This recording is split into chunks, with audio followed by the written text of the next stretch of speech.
How do you say dog or cat in Spanish? Do you wish you could talk about your favorite furry friends in español?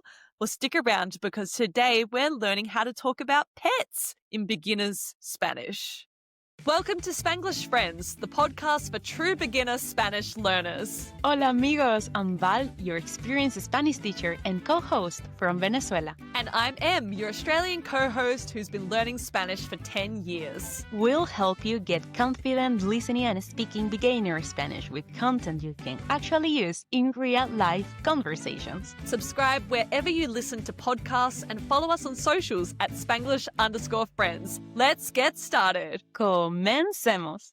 Hola amigos! Hola amigos, and welcome to episode 39 of the Spanglish Friends podcast, episodio 39. Today we're talking all about pets in basic Spanish. And the best part? Not only will you learn the words, but you'll hear how to put them into sentences immediately, such as, I have a dog. As always, we love to keep things simple and structured. So we'll follow 3 guiding questions for this super fun lesson. With pregunta número 1. How do you say the most common pets and animals in Spanish? ¿Cómo se dicen las mascotas y animales más comunes en español? Pregunta número 2. What endings do you need to make? Some common pets masculine or feminine? That's right, even our pets get gender in Spanish, and you need to know how to do it. ¿Cómo formar el masculino o femenino de nuestras mascotas? And our last question, pregunta número 3. How do I say basic phrases like, I have a dog, its name is this, in a simple sentence? And plus, how you can simply ask someone else, like, do you have a pet? ¿Cómo puedo decir frases básicas como, tengo un perro que se llama? Y preguntar a alguien, ¿tienes una mascota? Nice, Profe Val. Well, let's kickstart today's lesson by jumping into a mini conversation, una conversación pequeña, so you can hear these new phrases and words in action. Try as always, Spanglish friends, to listen for at least 3 familiar words so you can prove to yourself, yes, my listening skills are improving week on week. Exactamente. Today, in the conversación pequeña, I'm going to be speaking with Em about her pet, and she is going to ask me about mine. Ready if you are, Profe Val? Estoy lista, amiga. Comencemos.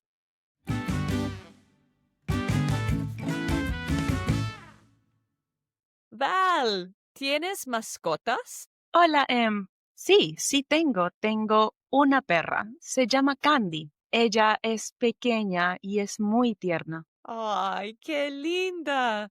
Yo tengo una perra también, pero es de mis padres. Se llama Greta. Ella es grande y de color gris. ¡Ay, genial! Me encantan las mascotas. Mi amiga tiene un gato. Él es pequeño y de color blanco. ¡Ay, qué tierno!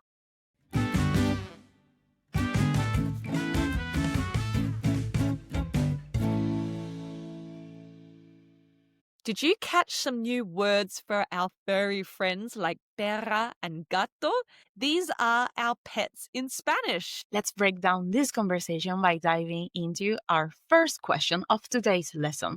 Em, tell us, cuéntanos, how do you say the most common pets in Spanish? ¿Cómo dices las mascotas más comunes en español? Okay, let's start with the 5 most common pets. Let's do it. So a dog in Spanish is un perro. A cat is a gato. A bird is a pájaro. A fish is a pez. And a rabbit is a conejo. Okay, genial. Entonces, we have perro, dog, gato, cat, pájaro, bird, pez, fish, and conejo, rabbit. If you know how to say another animal or pet in Spanish, write it in the comments and share it with your fellow Spanglish friends, please. Yes, I'm sure there's many pets we have all over the world, but if you want to know the word for pet, it's mascota. And this word is what we would call a false friend word because it sounds like the word mascot in English, but it means pets. But maybe this is a good trick, Spanglish friends, to help you remember the words in Spanish. Just imagine like a giant dog dancing mascot at like a football game or something. And then you remember the word for pet in Spanish is mascota. So now we know some words for pets in Spanish, we need to talk about gendering them. Which brings us to our second question of the day. How do you make these common pets masculine or feminine? ¿Cómo cambias masculino a femenino? This is super important. Yes. So, friends, we know that all things in Spanish have a gender. It's just the way things are. So, you need to be conscious because you need to be able to say if you have a female dog versus a male dog. They're going to have different endings. And we're going to tell you when you need to change them right now. Tell us, Prof. Val. Basically, you use this when you're talking about a specific pet you have in mind, not just the animal in general. If you want to talk about an animal in general, you can just use the default, which is the masculine form. That's right. So if I'm just going to talk about any random dog, I would just say un perro, okay? If we remember to our earlier episodes of Spanglish Friends, we've already taught you the secret trick when you need to change the ending of a noun, a person, place, or thing. Okay, if it ends with an O, it's going to go with the flow. It's going to change endings. Same with the pet. If it ends in O, it's going to go with the flow. The ending is going to change based on gender. But if the pet ends in other stuff, right, it stays tough. The ending of the word, in this case, the pet, it does not need to change based on its gender. I love this expression so much. Ends in O, goes with the flow. And all other stuff, it stays tough. Doesn't change its ending, basically. So let's put this into a practice, into examples with pets we've learned. For example, el perro would be the male dog versus la perra would be the female dog. And when I used perra twice in our conversation, when I said I had una perra, tengo una perra, a female dog, and I told you what her name is. Se llama Candy. This is how you can say what their name is. The phrase to use is se llama plus the name of your pet.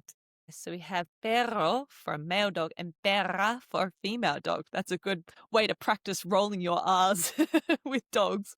So if you want to talk about cats, let's say you want to talk about a male cat, you would say el gato, the male cat, versus la gata, the female cat. It has an O, it goes with the flow, the default version, so it changes to gata. Or if I wanted to say I had a male rabbit, it would be el conejo. But if I wanted to say the female rabbit, I would say la coneja, the female rabbit. But now we have pets like fish, which in Spanish is pez. Pez would be spelled P-E-Z. That ending, we don't need to change it. Okay, it ends in a consonant, so we don't have to change it. Pez is always pez. Pez is always pez, that's right. Ending in other stuff, it stays tough. We don't need to change that gendered ending.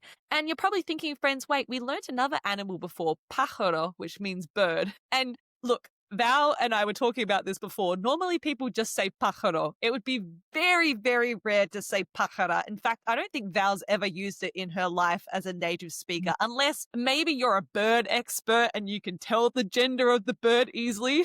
It is technically grammatically correct to say pájara, but 99.9% of Spanish speakers are going to say pájaro. It just is what it is. Exactamente. Es lo que es.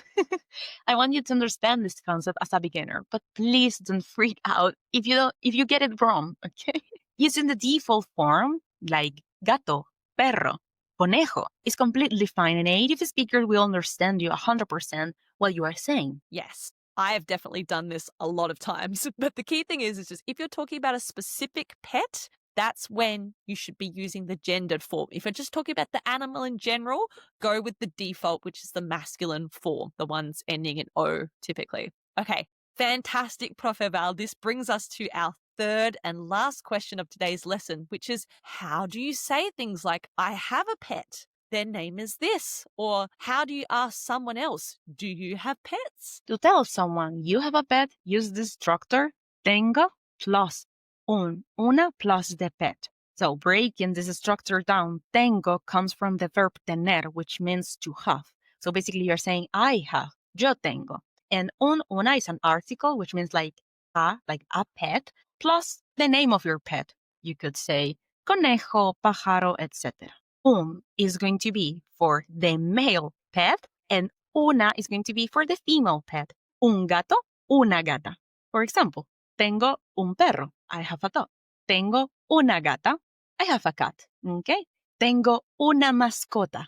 Mascota ends in a, so I have to add the article una. I have a pet. In our mini conversation, we use this twice, this structure of tengo plus uno, una, and plus the pet we're talking about. Val said, tengo una perra, se llama Candy. So she said, I have a dog and her name is Candy. And I said, tengo una perra también, pero es de mis padres. I said, yes, I have a dog too, but it's my parents' dog.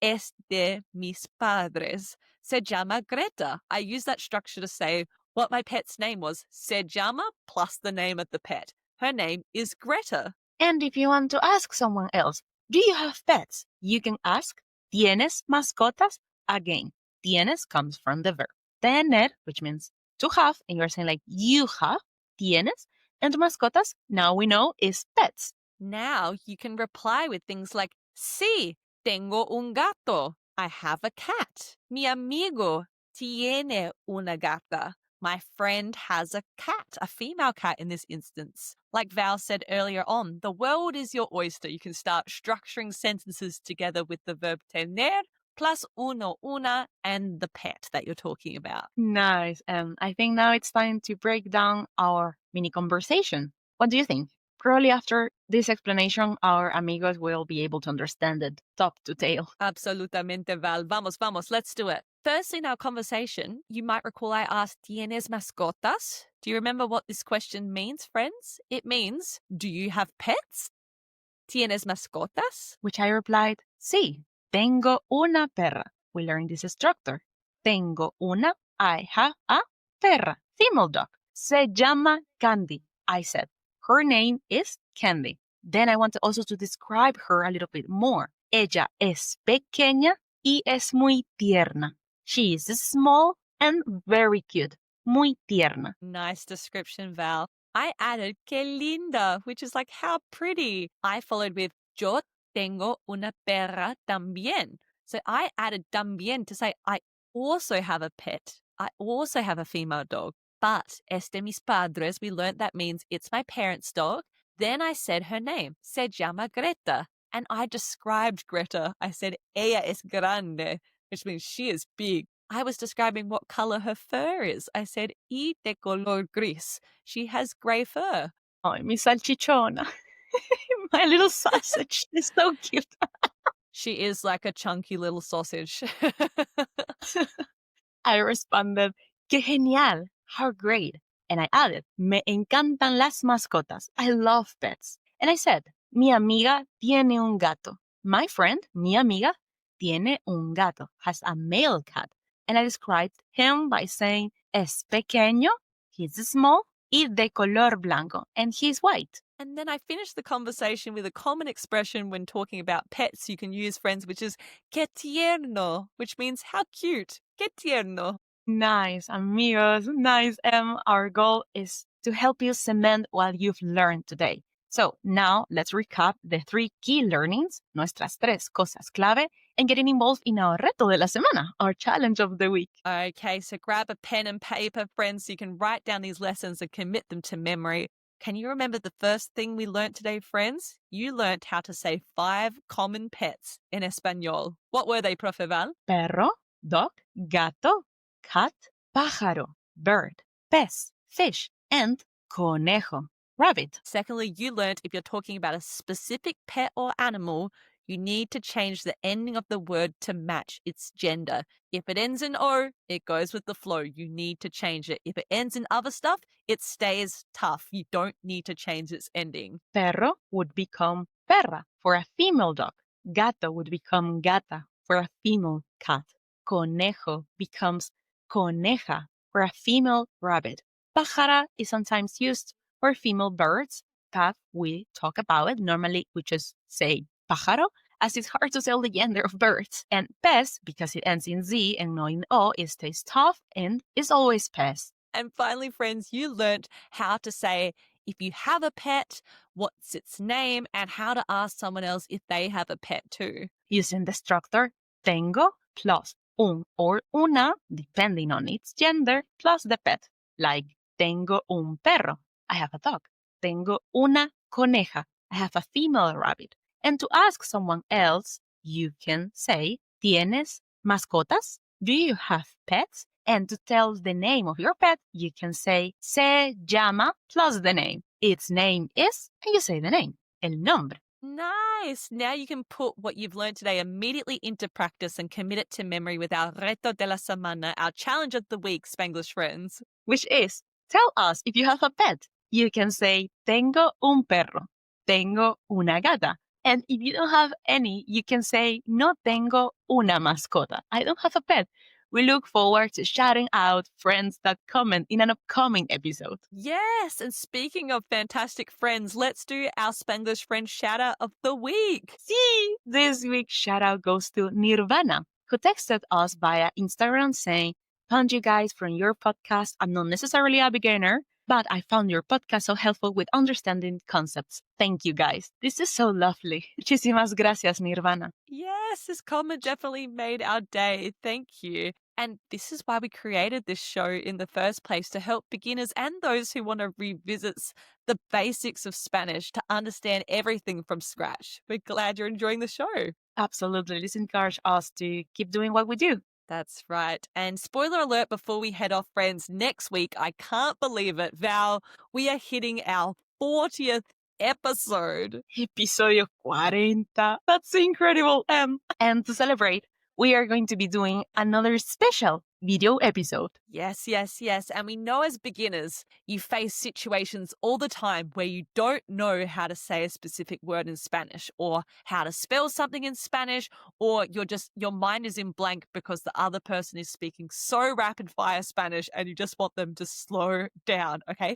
We're going to teach you all these helpful phrases you can use to keep conversations flowing in Spanish as a beginner, such as, can you repeat that? How do you spell that? Or how do you say something like this thing in Spanish? So you can keep conversations flowing and you don't have to default back to English. Super, super handy. Okay, amigos, have the best week. Thank you for listening. And remember, as always, practice makes progress, not perfection. Sí, sí, sí. Gracias por escucharnos. Hasta pronto, amigos. Ciao, ciao.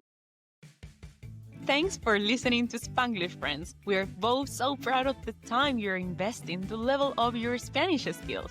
If you've enjoyed today's episode, follow us, leave a rating, or tell a friend about the show. It helps our awesome community grow. Join fellow beginner Spanish learners by following us on Instagram and TikTok at Spanglish_friends. Congratulations on taking another step in your Spanish learning journey. Hasta la próxima, amigos.